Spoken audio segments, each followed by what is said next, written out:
Long before Rome raised its columns, before Alexander charged across continents, and before empires etched their dominance into the sands of time, there was Persia, a realm conceived in brilliance, defined by strategy, and remembered for vision.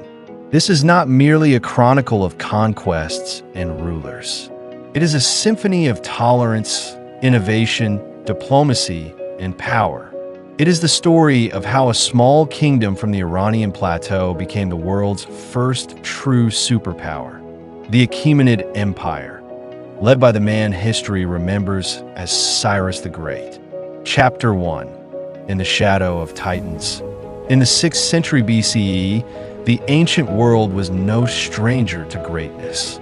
To the west, Egypt's pharaohs ruled with divine authority, erecting pyramids that pierced the heavens.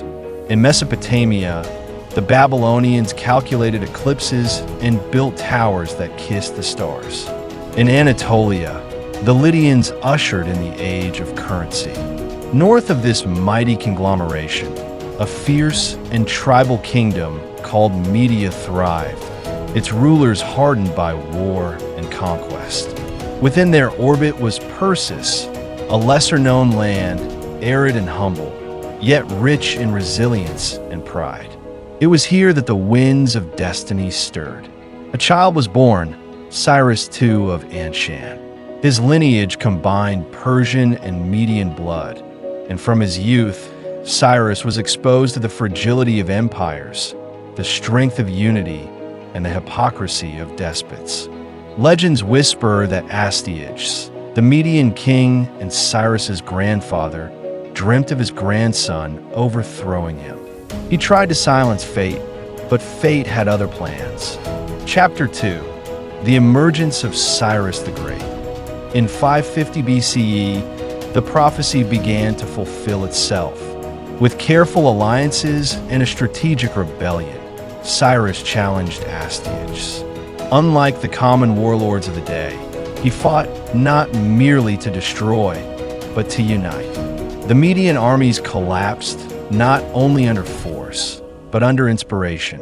Many joined Cyrus, tired of Astyages' tyranny.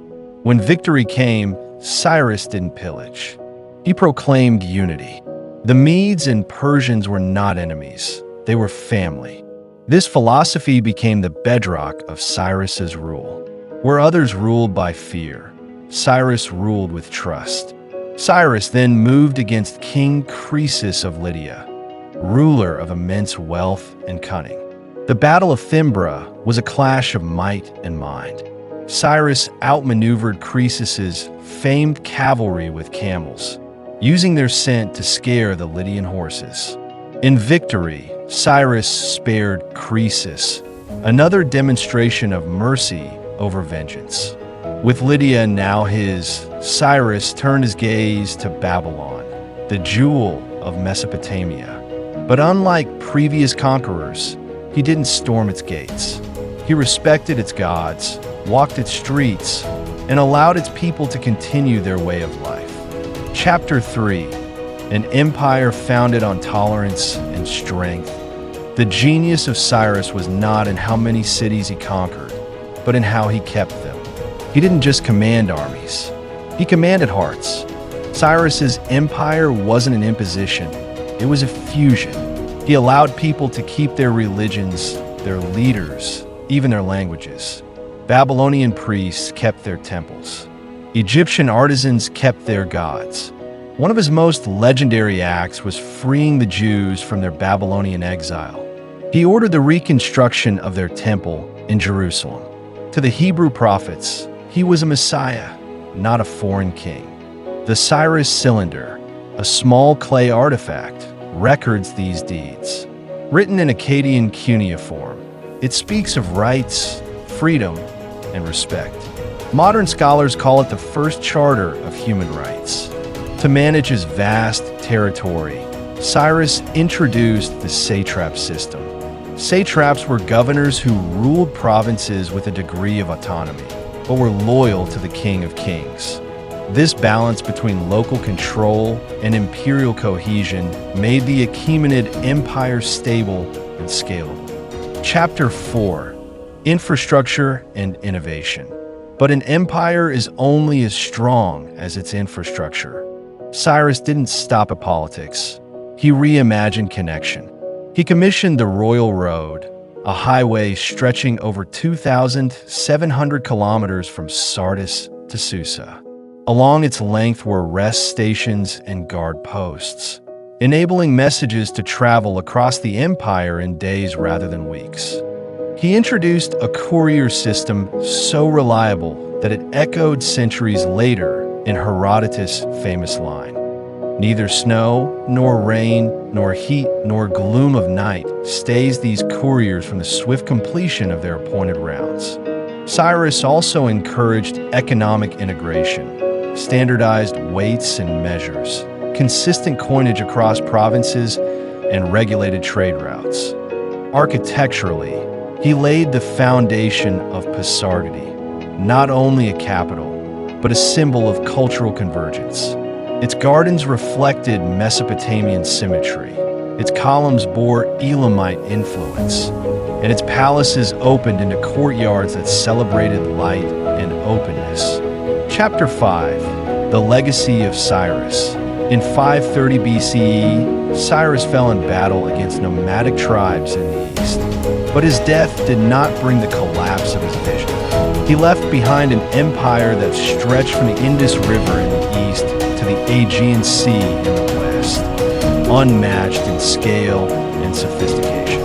His son, Cambyses II, conquered Egypt. His grandson, Darius the Great, expanded the administrative structure, completed Persepolis, and introduced an imperial script. Even Alexander the Great, centuries later, stood in awe of Cyrus.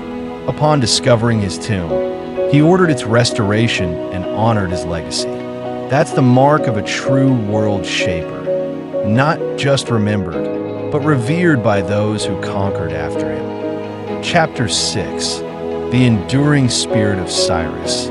The spirit of Cyrus endures, not just in stone, but in ideas. His legacy informs conversations on leadership, governance, and human dignity. He was a warrior, yes, but one who chose reconciliation over revenge, wisdom over wrath, and vision over vanity. From a tomb at Pasargadae to the texts of the Old Testament, from the museums of Tehran to the corridors of the United Nations, his story continues to inspire. The Achaemenid Empire may have fallen to time, but Cyrus's ideals remain timeless. The rise of the Achaemenid Empire wasn't just the rise of a kingdom. It was the rise of a new world order, one rooted in justice, built on respect, and led with compassion. From humble beginnings to global supremacy, Cyrus the Great charted a path the world would never forget. And so the question remains, not how he conquered the world, but how he won its heart.